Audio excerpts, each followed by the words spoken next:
My sister and I are only separated by a year, and because we were so close in age, sometimes relatives gave us matching gifts, particularly for Christmas. One year we each received a Mighty Morphin Power Ranger stuffed doll, and in a different year we received matching baskets of goodies.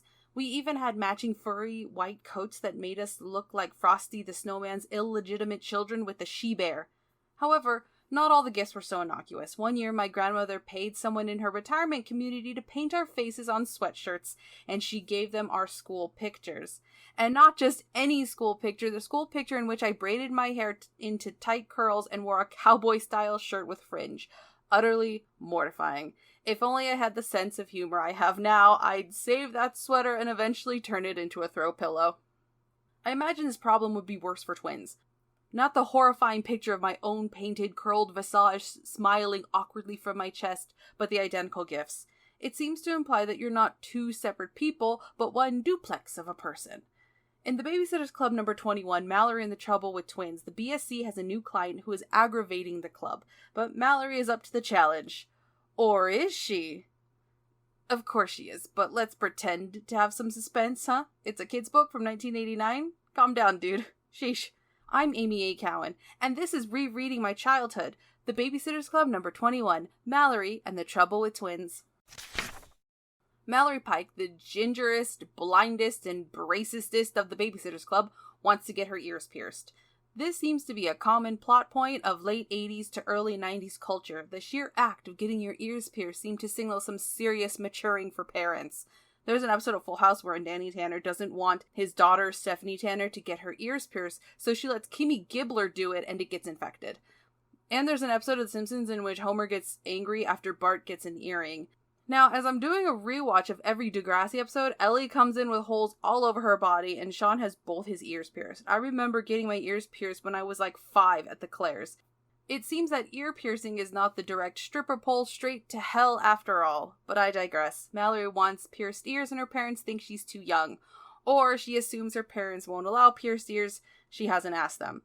After the obligatory pages describing each babysitter, including referring to Claudia as exotic with almond-shaped eyes, oof, and pages explaining how the club works, we have a meeting. And surprise, Logan is there. It makes the girls nervous as if they've never seen Logan before. I feel like he's been around enough that they should be used to having him there. I remember the boys I was friends with in middle school. At some point, they were barely visible. During the meeting, Mrs. Arnold, the mother of twin girls, Carolyn and Marilyn, needs a steady sitter while she works on a fundraising campaign for Stony Brook Elementary. Of course, our favorite redhead takes the job. Mallory arrives at the Arnold household and the twins are dressed in identical outfits, down to the haircuts.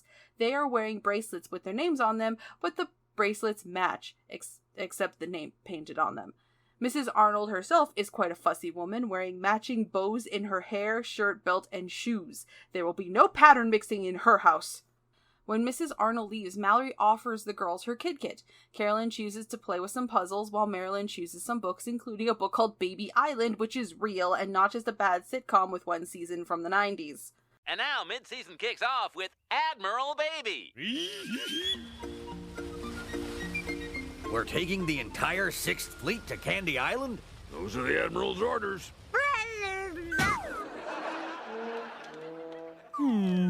Mallory remarks that the twins are cute and look like bookends. This prompts the twins to speak to each other in their twin language, which is just nonsense, and they try to trick Mallory by removing their name bracelets. However, it's time for Marilyn to practice the piano, and Mallory is finally able to tell which one is Marilyn until the end of her job.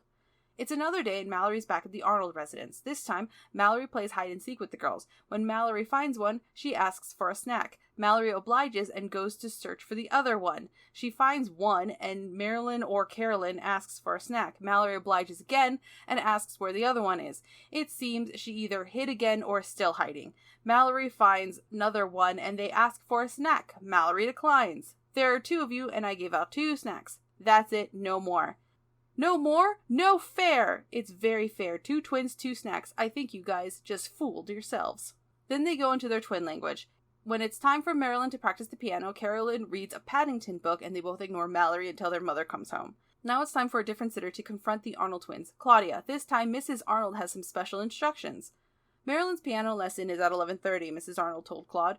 Her carpool will arrive at 11 o'clock. She's going to be in a recital next week, and today is a special rehearsal and lesson. It'll last an hour and a half. She'll be dropped off here around 1:30. While Marilyn's gone, Carolyn should work on her project for the science fair. Carolyn just loves science, don't you, dear? Claudia can't tell the difference between the twins, but one of them leaves with the carpool. A few moments later, Claudia gets a phone call. It's the music teacher, and she has, quote, a very tone-deaf Arnold twin, and asks if Claudia can get the other one. Claudia can't drive, so Carolyn just has to stay there until the carpool can bring her back. When Mrs. Arnold comes back, she scolds the girls for playing a prank on their sitter, but she also scolds Claudia, and Claudia has to go without pay. Okay, Mrs. Arnold, it's your horrid twins who played a prank. It wasn't Claudia's fault. You should have to pay her double. The BSC has a meeting, but before they can discuss the twins, Mallory obsesses over everyone's clothes. Claudia is dressed surprisingly toned down, a t-shirt she painted herself in some capris. Dawn is wearing an oversized blue shirt, and if a girl from the 80s thinks it's oversized, it must have been able to house a small family and a guinea pig. Marianne is the one whose outfit is, well, quote-worthy. Marianne was wearing a short plum-colored skirt over plum and white striped bodysuit. The bottoms of the bodysuit stopped just above her ankles, and she tucked the bottoms into her socks. I don't know her socks were. She'd taken them off. The neat thing about her outfit was that she was wearing white suspenders with her skirt. So a mime, basically.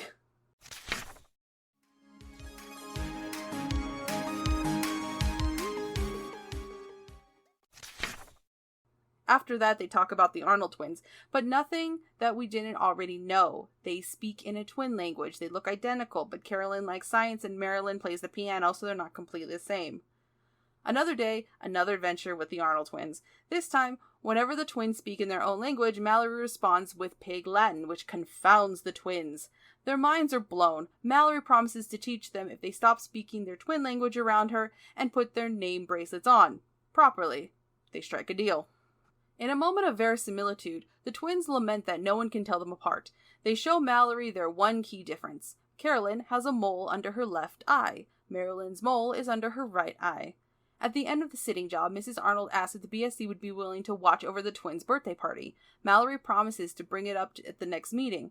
As she's leaving, the girls call Udge Aibe instead of their twin language, and Mallory's pleased with herself. We switch to Christy watching over her siblings Karen, David, Michael, and Andrew. The chapter starts with a long explanation of what an estate sale is, because we couldn't leave it at Mrs. Thomas and Watson are gone.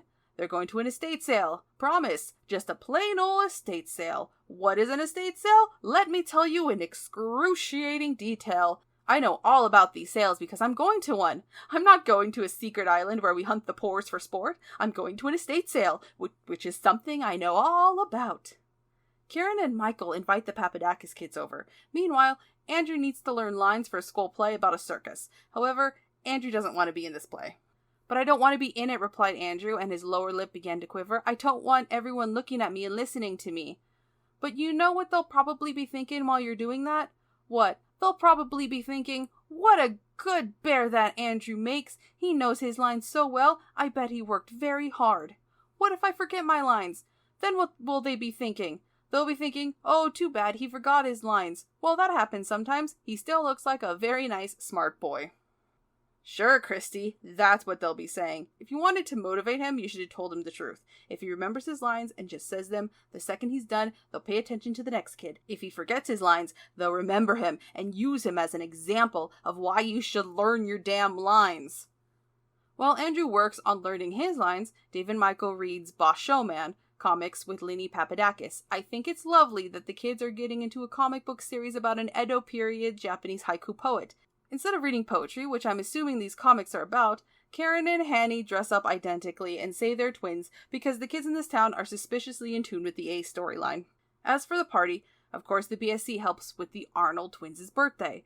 Although, I guess it's just Marianne, Dawn, and Mallory. When Mallory discovered the mole difference, she started noticing the other differences between the twins. Marilyn's nose is rounder and Carolyn's cheeks are fuller. She also noticed the personality differences between the two.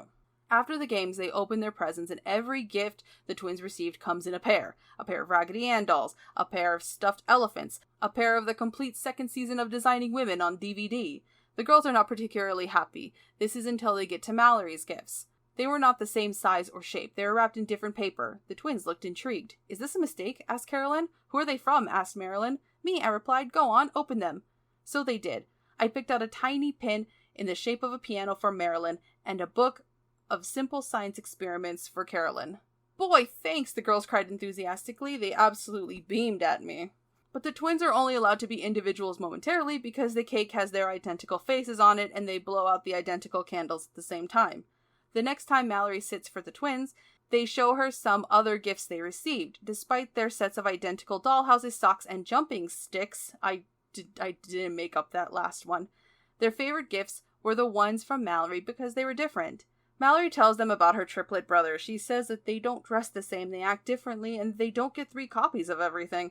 Mallory apologizes for calling the twins cute bookends when they met. The twins apologize for antagonizing Mallory and the other sitters. The twins, with the support of Mallory, speak to their mother when she gets home. "Different," spoke up Marilyn, "but we look alike and dress alike, so everyone treats us like one person, the same person." "But we aren't one person, Mommy," said Carolyn desperately. "We're 2, only no one knows it. At school, the kids call both of us Marilyn or Carolyn." I cringed, remembering that was how I used to think of the girls.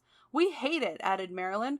"The girls do look sweet in their matching outfits," I said, "but," I added quickly as Carolyn poked me in the ribs, "they told me they think they're old enough to choose their own clothes. They have different tastes." "If we went to school looking different," said Marilyn, "maybe the kids would get to know who we are." Their mother agrees to let them use their birthday money to get new clothes and haircuts. Before we get to the shopping montage, bolstered by the twins' success, Mallory has to speak with her parents. After a lengthy explanation of negotiation, Mallory asks for a new wardrobe, her ears pierced, a new haircut, and contact lenses. They say she's not old enough for contacts and they don't have enough money for a new wardrobe. She didn't really want those 2, they're tokens for negotiation.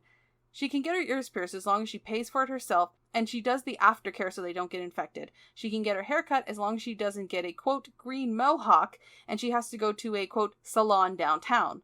A green mohawk can be adorable, but I guess I'm biased as a member of the Blue Hair Club, or I was when I wrote this. We finally get our shopping montage with the twins and Mallory. They talk about how expensive clothes are, and I wondered, why didn't they just go to an outlet mall? Too good to be a Maxinista? Mallory buys magic book earrings for her and Jessie. I guess we're not done with the identical gift motif. In the end, the girls show off their new looks to their mother, who was surprised but open-minded. A few days later, Mallory is back at the mall with the rest of the BSC. Not only is Mallory going to get her ears pierced, but Jessie is going to get pierced ears also. Claudia is getting a 3rd hole, and Dawn is getting a 2nd hole. The lady at Claire's just puts them on a lazy Susan and shoots their ears as they spin around in a circle. Just kidding, she doesn't normally. And the book doesn't explicitly say it's a Claire's, but we all know it's a Claire's. So in the end, both the Arnold twins and Mallory get to show off more of their individuality. Every kid has to go through this, when you have to convince your parents to give up some of their autonomy so you can pick out what you want. Even though every kid can relate on some level, being twins exacerbates the situation. If every Christmas my sister and I got the same gifts, I'd go insane also. Especially since her gifts are more of the Barbie variety and all I wanted were books about hostage-level parental negotiations and estate sales.